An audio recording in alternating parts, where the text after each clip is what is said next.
Friends hi friends welcome Sri Sra channel. இன்னைக்கு மாடி தோட்டத்துல என்ன அறுவடை பண்ண போறோம் அப்படின்னு பாத்தீங்கன்னா ஸ்ரீ இன்னைக்கு என்ன அறுவடை பண்ண போறோம் ஃப்ரெண்ட்ஸ் இங்க பாருங்க. Hi friends welcome Sri Sra channel. இன்னைக்கு நம்ம மாடி தோட்டத்துல என்ன அறுவடை பண்ண போறோம் அப்படின்னு பாத்தீங்கன்னா தக்காளி தான். இங்க பாருங்க எவ்வளவு சூப்பரா இருக்கு தக்காளி எல்லாம். நம்ம எப்பவுமே சொல்றதுதான். சோ இதுக்கு எந்த மருந்துமே அதாவது கெமிக்கல் எதுவுமே போடாம நம்ம வந்து அறுவடை பண்ண போறோம். பாருங்க ஒரு க்ரோ பேக்ல தான் வச்சிருக்கோம், ஒரு சின்ன இடத்துல பாருங்க.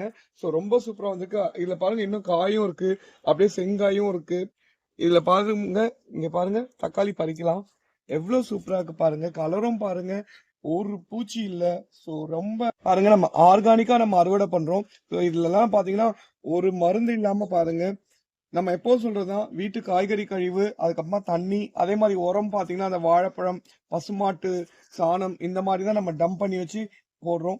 ஸோ ஒரு நாளைக்கு நான் வந்து அந்த உரமும் நான் உங்களுக்கு காமிக்கிறேன் பாருங்க. பாக்குறதுக்கே எவ்வளவு சூப்பரா இருக்கு பாருங்க ஃப்ரெண்ட்ஸ். இப்போ எல்லாத்தையும் அறுவடை பண்ணிடலாம். ஃப்ரெண்ட்ஸ் இங்க பாருங்க எவ்வளவு சூப்பரா இருக்கு தக்காளி. பாக்குறதுக்கே நல்லா சூப்பரா கலர்ஃபுல்லா இருக்கு பாருங்க.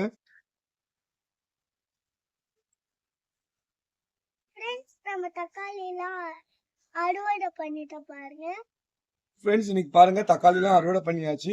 ஓகே ஃப்ரெண்ட்ஸ் வேற ஒரு அறுவடையில பார்க்கலாம் பாய். ஓகே ஃப்ரெண்ட்ஸ் வேற ஒரு அறுவடை பார்க்கலாம் பாய்.